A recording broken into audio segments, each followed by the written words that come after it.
Cockroach বলুন, kangaroo বলুন, উচ্চিংড়ে বলুন, প্রজাপতি বলুন, শুঁয়োপোকা বলুন, কেউ কেউ বলছেন বিদেশি ফান্ডিং এর নাকি খাবার ঢুকছে, সেই ফান্ডিং রয়েছে এই ককরোচ পার্টি টাটি। আমি খুব একটা জানি না, ককরোচ, কাঙ্গারু এসব বিভিন্ন রকম নাম শুনতে পাচ্ছি। তারা ভারতবর্ষের পরিবেশকে অশান্ত করার চেষ্টা করছেন উদ্দেশ্য প্রণোদিতভাবে। যে দেশ বিরোধী শক্তিরা এই মুহূর্তে এখন এই প্রসঙ্গের বাইরে গিয়ে এখন সরকার ফেলার একটা পরিকল্পনা করছে। এত সহজ নয়, এই সরকার মজবুত সরকার নয়। যদি খুব ভালো করে দেখেন যে মমতা বন্দ্যোপাধ্যায় এই আরশোলাদের পাশে থাকবেন বলেছে, যে আরজি করের সময়তে শিক্ষা দুর্নীতির সময় যারা মমতা বন্দ্যোপাধ্যায়ের পদত্যাগ চাননি তারা হঠাৎ করে ধর্মেন্দ্র প্রধানের পদত্যাগ চাইছে। আমি ছাত্রদের ব্যাপার নিয়ে বা সোনাম ওয়াংচুকের এই সমস্ত ব্যাপার নিয়ে আমি আলাদা করে কিছু বলবো না, আবেগটাকে সমর্থন করি, পদ্ধতিটাকে সমর্থন করছি না। সোনাম ওয়াংচুককে রাজনৈতিক দলগুলো কি ব্যবহার করে ফেললেন? কুণাল ঘোষের আজকের দিনে খবরে থাকার জন্য কুণাল ঘোষকে যদি এখন কেউ বলে যে শহীদ মিনারের মাথায় জামা খুলে নাচতে, তাই কুণাল ঘোষ করবে। তো কুণাল ঘোষ এখন খবরে থাকার জন্য যা খুশি তাই করছে। এই আচরণ তারা যেমন খুশি তৈরি করেই 15 বছর পশ্চিমবঙ্গকে ডুবিয়েছেন, মানুষকে যন্ত্রণা দিয়েছেন। সেই অভ্যেস তারা ছাড়তে পারছেন না, সমস্ত মানুষ বলছেন। দেখুন, মানসিক যন্ত্রণায় যদি কেউ থাকেন তার নিয়ন্ত্রণ তো ওইভাবে করা যায় না। কিন্তু প্রত্যেকটা জায়গার একটা করে গরিমা রয়েছে, প্রত্যেকটি স্থানে, বিশেষ করে বিধানসভার মতো জায়গায়। বিভ্রান্ত তৃণমূল তারা কজন কভাবে টুকরো হবেন তা তারা নিজেরা সিদ্ধান্ত নিচ্ছেন, যেটা নিয়ে আমাদের দলের তরফ থেকে কোনো কিছু বলবার থাকতে পারে না। দ্বিতীয় জায়গা হচ্ছে যে এই যে ধরনের আচরণ, এই আচরণ তারা যেমন খুশি তৈরি করেই 15 বছর পশ্চিমবঙ্গকে ডুবিয়েছেন, মানুষকে যন্ত্রণা দিয়েছেন। সেই অভ্যেস তারা ছাড়তে পারছেন না, সমস্ত মানুষ বলছেন। আবেদন করবো যে এই ধরনের আচরণের জায়গা থেকে তারা যাতে বেরিয়ে আসতে পারেন। তারা ঠিক হবেন কিনা বলা যাচ্ছে না, কিন্তু বিধানসভার গরিমাটা বাঁচবে, এই আর কি। অভিষেক, প্রত্যেকেই জানেন যে যে অডিট বা ক্যাগ, যেটা সরকার কিভাবে কোথায় মানুষের এই যে ট্যাক্সের টাকা, সরকারি টাকা মানে মানুষের ট্যাক্সের টাকা, সেই টাকা কোথায় কিভাবে খরচ হচ্ছে, মানুষ আদপেই সেই পরিষেবা পাচ্ছেন কিনা, সেটা রাস্তাঘাট হোক, হাসপাতাল হোক, স্কুল কলেজ হোক, যে কোনো ব্যবস্থাই হোক না কেন, পঞ্চায়েত ব্যবস্থা, পুরো বিষয়টার মধ্যেই কিন্তু একটা অদ্ভুত চুরি জড়িয়েছিল। এবং যে কারণেই আমরা দেখতে পেয়েছি পয়সা ঘুরপথে বা বিভিন্ন টেন্ডার ভেন্ডারওয়ালাদেরকে চাপ তৈরি করে যে খাতে যা খরচ হওয়ার কথা সেখান থেকে তারা লুটে নিয়েছেন বা কেড়ে নিয়েছেন, এবং নিজেরা ধনী বড়লোক হয়েছেন অবৈধ উপায়। এবং মানুষের যে কাজ, সেই কাজ হয়নি। কোথাও ড্রেন নেই, রাস্তা নেই, জল নেই, পানীয় জল নিকাশি ব্যবস্থা নেই, হাসপাতালগুলোর ভগ্ন দশা হয়ে রয়েছে, ভয়ঙ্কর অবস্থা, স্কুলগুলো ভেঙে পড়ছে, স্কুল কলেজ। তো এখানে একটা কনস্ট্যান্ট পরিবেশ তারা যে তৈরি করেছিলেন, সেখানে কনস্ট্যান্ট এই দুর্নীতি ছাড়া অন্য কোনো উপায় তারা অবলম্বন করেন। এবং বারবার তাদের বলার পরে যে মানুষের জন্য খরচ কোথায় হচ্ছে, আপনারা দেখেছেন যে কেন্দ্রীয় স্তর থেকে বারবার সরকারি নিয়মে তাদের হিসেব দিতে বলা হয়েছিল, কিন্তু তারা দেননি। কারণ তারা জানতেনই বা তারা প্রমাণ করে দিয়েছেন যে তার মধ্যে অবশ্যই ভেজাল রয়েছে, নাহলে মানুষের ট্যাক্সের টাকা বা সরকারি টাকা কোথায় খরচ হচ্ছে সেটা তো জানার প্রয়োজন রয়েছে। এইভাবে তো এড়িয়ে যাওয়া যেতে পারে না। মগের মুলুক তারা চালাবার চেষ্টা করেছিলেন, মানুষকে বিভ্রান্ত করে, শাসকের আইন তৈরি করে তারা সমস্ত কিছু লুটবার তৈরি করেছিলেন। মানুষের ইচ্ছায়, আশীর্বাদে পশ্চিমবঙ্গে পরিবর্তন এসেছে, নতুন সরকার তৈরি হয়েছে এবং আইনের শাসন প্রতিষ্ঠা করতে বর্তমান সরকার এবং মুখ্যমন্ত্রী দৃঢ় প্রতিজ্ঞ। তাই নিয়ম মেনে যেটা হবে তার কৈফিয়ত, তার উত্তর সবাইকে দিতে হবে। যারা অন্যায় করেছেন, আমার দেশের আইন অনুযায়ী বিচার ব্যবস্থায় যা যা শাস্তি রয়েছে, যারা দোষ করেছেন তারা পাবেন, আর যারা দোষ করেননি তারা নির্ভয়ে থাকুন না। দেখুন, শুধু এখন নয়, বহু আগে থেকে কংগ্রেস বলুন বা বাকি অন্যান্য যারা যেখানে ক্ষমতায় ছিলেন, সেটা কোনো রাজ্য সরকার বলুন বা কেন্দ্র সরকার বলুন, কখনো কখনো কোথাও এই দুর্ভাগ্যজনক ঘটনাগুলো ঘটেছে। এবং সেখানে একটা যন্ত্রণার পরিবেশ তৈরি হয়েছে। এমনটা তো কোনো জায়গাতেই কাম্য নন। তো ফলত সেগুলোর বিষয়ে খুব কড়া নজরদারি করা, পর্ষদ বা কোনো একটি এজেন্সিকে দায়িত্ব দেওয়া হয় এই পুরো বিষয়টিগুলোকে নিরূপণ করবার জন্য। এবং সেখানে কিছু কিছু মানুষ থাকেন যারা কোথাও যেন এই টাকা রোজগারের বিনিময়ে অন্যায়ের সঙ্গে ঢুকে পড়েন, আর কোনো ইন্টারেস্ট তাদের থাকে না। যদিও কোনো ইন্টারেস্ট থাকে, সেই জায়গাটা অনেক সময় এমনও হতে পারে যে পলিটিক্যালি মেলাইন করো। তো এই ধরনের ঘটনা আটকাবার জন্য অত্যন্ত দৃঢ়ভাবে সম্মানীয় প্রধানমন্ত্রী তিনি কাল টুইটও করেছেন যে যুব সমাজের ভবিষ্যৎ নিয়ে যে বা যারা এই ধরনের কাজের সঙ্গে জড়িয়ে, তাদের চূড়ান্ত রকম ফাস্ট ট্র্যাক কোর্টের দ্বারা শাস্তি, এবং যুব সমাজের যা যা দাবি, যা যা তাদের প্রাপ্য, সেটা রক্ষা করতে কেন্দ্র সরকার বদ্ধপরিকর। এই দাবি জানাবার পরেও আজকে কলকাতায় দেখতে আপনারা যদি খুব ভালো করে দেখে থাকেন যে সোনাম ওয়াংচুক তিনি অনশন ভেঙেছেন, কিছু শর্ত রয়েছে। জেপি নাড্ডা সাহেব তিনি গিয়েছিলেন, তিনি খাইয়ে তার অনশন ভেঙেছেন, সব ঠিক আছে।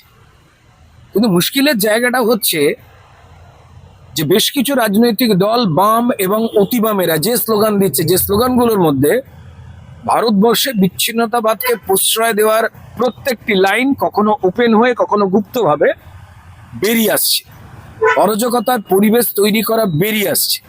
এবং তারা যে পরিবেশ পরিস্থিতি তৈরি করেছিলেন তাতে সোনাম ওয়াংচুককে রাজনৈতিক দলগুলো কি ব্যবহার করে ফেললেন, এই প্রশ্ন কিন্তু কোথাও একটা মানুষ তুলছে। দেখুন, অনশনে বসা বা ছাত্রছাত্রীদের আন্দোলন, দুর্ভাগ্যজনকভাবে মৃত্যু, মানে আমাদের ছোটবেলাতেও আমরা পরিষ্কার দেখেছি যে পরীক্ষা সংক্রান্ত খারাপ রেজাল্ট, পরীক্ষা সংক্রান্ত এই ধরনের কোনো কাজ যখন হয়ে যায়, যারা একটু কোমল হৃদয়ের হয় তারা এই ধরনের দুর্ভাগ্যজনক রাস্তা বেছে নেয়। তার তো একটা পরিসমাপ্তির দরকার রয়েছে। তো তাই প্রধানমন্ত্রী যে কথা বলেছেন তার প্রতি সবার একটা আস্থা তৈরি রয়েছে। কিন্তু এই বাম, অতি বাম এবং হতাশাগ্রস্ত কংগ্রেস বা হঠাৎ করে তৈরি হওয়া, কেউ কেউ বলছেন বিদেশি ফান্ডিং এর নাকি খাবার ঢুকছে, সেই ফান্ডিং রয়েছে এই ককরোচ পার্টি টাটি, আমি খুব একটা জানি না, ককরোচ, কাঙ্গারু, এসব বিভিন্ন রকম নাম শুনতে পাচ্ছি। তারা ভারতবর্ষের পরিবেশকে অশান্ত করার চেষ্টা করছেন উদ্দেশ্য প্রণোদিতভাবে। তো এই ভারতবর্ষের যারা সজাগ নিরপেক্ষ জনগণ রয়েছেন তারা কিন্তু প্রত্যেকেই নজরে রেখেছেন এই ধরনের ঘটনা। দিল্লির থেকে পশ্চিমবঙ্গে যারা হতাশাগ্রস্ত হয়েছেন, যারা জনগণের দ্বারা গণতান্ত্রিকভাবে ভোটে পরাজিত হয়েছেন, কোনো কলকে বা জায়গা পাননি, তারা এগুলোকে নিয়ে সমস্যা মিটে যাওয়ার সময় ঠিক তারা অশান্তিটাকে বাড়িয়ে তারা বাজার গরমের চেষ্টা করছেন এবং একটা ভুল বার্তা সমাজে দেওয়ার চেষ্টা করছেন। পশ্চিমবঙ্গের জনগণের প্রতি আমাদের দৃঢ় বিশ্বাস রয়েছে যে তারা কারা অন্যায় করছেন তা তারা জানেন। যদি খুব ভালো করে দেখেন যে মমতা বন্দ্যোপাধ্যায় এই আরশোলাদের পাশে থাকবেন বলেছে, যে আরজি করের সময়তে শিক্ষা দুর্নীতির সময় যারা মমতা বন্দ্যোপাধ্যায়ের পদত্যাগ চাননি তারা হঠাৎ করে ধর্মেন্দ্র প্রধানের পদত্যাগ চাইছেন। আসলে এই কারণের জায়গাটা কোথায় জানেন? ধর্মেন্দ্র প্রধানজি তিনি তো এই সমস্ত পরীক্ষা পদ্ধতি বা এগুলো তো ঠিক করেন না, তার জন্য আলাদা করে এজেন্সি আছে, এনটিএ। কেউ এনটিএ এর কথা বলছেন না, বা এনটিএ যারা দায়িত্ব ছিল তাদের দোষারোপের কথা বলছেন। এই বাম, অতি বাম বা কংগ্রেস যারা ভারতবর্ষের ইতিহাসকে বিকৃত করেছিলেন, যারা লুটেরা, যারা অন্য দেশ থেকে এসে ভারতবর্ষের নাগরিকের ধর্ম পরিবর্তন করেছিলেন, রুচি পরিবর্তন করেছিলেন, যাদের অত্যাচার আমাদের ইতিহাস বইগুলোকে পড়ানো হয়নি, আমাদের দেশে থাকা যে যে মানুষেরা যারা অবদান রেখেছিলেন তাদের ইতিহাসটাকে যে মুছে দেওয়া হয়েছিল, সম্মানীয় ধর্মেন্দ্র প্রধান সেই মুছে যাওয়া সত্য ইতিহাসটারই পুনর্নির্মাণ বা সেই সত্যিগুলোকেই কিন্তু ইতিহাস বইতে তুলে ধরছিলেন। রাদার যারা মানুষকে লুট করেছেন, এই কংগ্রেস এবং বামেরা যাদের ভগবান বানাবার চেষ্টা করেছিল মিথ্যেভাবে, সেই মিথ্যেটাকে মোছবার চেষ্টা করছিলেন, তাই ধর্মেন্দ্র প্রধান বাবুর ওপর ওনাদের যাবতীয় রাগ। আর এটা মানুষ জেনে গেছে, তাই বিচ্ছিন্ন কিছু উত্তেজনা তারা তৈরি করছেন। এই উত্তেজনা চিরস্থায়ী হবে না। যেভাবে তারা বিজেপি বাংলা এবং বাঙালিকে বোঝে না বলে, ভালো চায় না বলে মিথ্যাচার করেছিল, এবং তারপর যখন দেখতে পেল তারা যে কেন্দ্র থেকে বাংলা ভাষাকে ধ্রুপদী ভাষার সম্মানও দেওয়া হলো, আর কদিন আগেই আমাদের বিধানসভায় সম্মানীয় মুখ্যমন্ত্রী বাংলা ভাষা বাধ্যতামূলক করবার যে নিদান দিলেন, তাদের এই মুখ থেকে মুখোশগুলো সরে বেরিয়ে পড়লো। ককরোচ বলুন, ক্যাঙ্গারু বলুন, উচ্চিংড়ে বলুন, প্রজাপতি বলুন, শুঁয়োপোকা বলুন, যারা যাই করুক না কেন, যদি সত্য তথ্য তারা দিতেন তাদের কোনো টেনশন ছিল না। যেহেতু তারা মিথ্যে দিচ্ছেন, তো তাহলে সেই মিথ্যের বেশি দিন টেকে না। বিমান বন্দ্যোপাধ্যায়ের অত্যন্ত ঘনিষ্ঠ একজন মহিষুদ্দিন মন্ডল ওরফে বাপ্পা বিধানসভার অন্দরেই কান পাতলে শোনা যায় যে বিমান বন্দ্যোপাধ্যায়ের বলে বলিয়ান হয়ে তিনি বিভিন্ন কর্মীদের সাথে দুর্ব্যবহার, তার ক্ষমতার অপব্যবহার, এই ধরনের বহু ঘটনা ঘটিয়েছেন। অফিসে আসতেন না, অথচ রেজিস্টারে পরবর্তীকালে সই করা, এই ধরনের অনেক ঘটনা ঘটাতেন। তার যে নিয়োগ ডেপুটি সিকিউরিটি অফিসার হিসেবে, সেই নিয়োগটাও ইটসেলফ তার মধ্যে ইলিগ্যালিটি আছে। অনেক সিনিয়রদেরকে সুপারসিড করে তিনি এই পদে আসীন হয়েছিলেন। সরকারি গাড়ি ব্যবহার করে দুর্গাপুজোতে পরিবার নিয়ে ঘুরতে বেরিয়েছে। তার বিল সরকারি জায়গা, বেসরকারি পেট্রোল পাম্প থেকে তেল ভরিয়ে সরকারি বিধানসভায় একটি সরকারি অফিসে সেখানে জমা করেছেন, সেগুলোকে এনক্যাশ করেছেন। এবং সব থেকে দুর্ভাগ্যের বিষয়, বিমান বন্দ্যোপাধ্যায় যখন 2026 সালে নির্বাচনে যখন ক্যাম্পেইন করেছেন, তার সাথে থেকে নির্বাচন ক্যাম্পেইনিং এ তিনি অংশীদার হয়েছেন। মানে একজন তৃণমূলের প্রার্থীর হয়ে একজন সরকারি কর্মী তিনি প্রার্থীর সাথে সাথে ঘুরছেন, এটা একদম কাম্য নয়। এবং এই ব্যক্তি তৎকালীন বিরোধী দলনেতা, বর্তমানে রাজ্যের মুখ্যমন্ত্রী শুভেন্দু অধিকারী মহাশয়, তৎকালীন সময় তার যে চেম্বার ছিল তার বাইরে হাওয়াই চটি স্তূপ করে রাখা হয়েছিল, এবং তারই নেতৃত্বে এই ঘটনা ঘটে। এই সার্বিক এই সমস্ত বিষয়গুলো নিয়ে আমি কালকে বিধানসভায় জিরো আওয়ার এই প্রসঙ্গটা উত্থাপন করি। যদিও এই বিষয়টি কার্য বিবরণী থেকে স্পিকার বাদ দিতে বলেছে, কিন্তু আমি আমার কথা রেখেছি। আমি বিধানসভায় প্রসঙ্গটা আমার মনে হয়েছিল তোলা দরকার, তাই তুলেছি। দেখুন, এরকম অনেক অ্যাটেনশন সিকার লোকজনেরা থাকে। Kunal Ghosh has turn down to be an attention seeker. মানে যে কোনো কুণাল ঘোষের আজকের দিনে খবরে থাকার জন্য কুণাল ঘোষকে যদি এখন কেউ বলে যে শহীদ মিনারের মাথায় জামা খুলে নাচতে, তাই কুণাল ঘোষ করবে। তো কুণাল ঘোষ এখন খবরে থাকার জন্য যা খুশি তাই করছে। তবে যেটা করছেন সেটা সংসদীয় গণতন্ত্রের রীতিনীতি বহির্ভূত কাজ করছেন। এটা সম্পূর্ণ কনভেনশন, সম্পূর্ণ রীতিনীতি বিরোধী।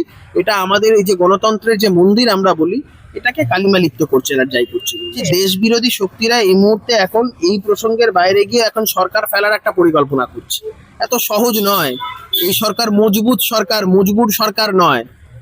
বিরোধী শক্তিদের সাথে হাত মিলিয়ে দেশ বিরোধী শক্তিরা যদি মনে করে এইভাবে নরেন্দ্র মোদীকে তারা দুর্বল করতে পারবেন, তারা মূর্খের স্বর্গে বাস যেখানে করছে। সোনাম ওয়াংচুক তিনি তার অনশন ভেঙে দিলেন। দেখুন, আমি যেখানে ছাত্রদের একটা ব্যাপার কথা নিয়ে বললেন। বা সোনাম ওয়াংচুকের এই সমস্ত ব্যাপার নিয়ে আমি আলাদা করে কিছু বলবো না। আবেগটাকে সমর্থন করি, পদ্ধতিটাকে সমর্থন করছি না। যে টুকরে টুকরে গ্যাংদের কাজ, ব্রেকিং ইন্ডিয়া গ্রুপ যারা আছে, আমরা মেকিং ইন্ডিয়া গ্রুপদের ফেভারে, ব্রেকিং ইন্ডিয়া গ্রুপের বিরোধী আমরা।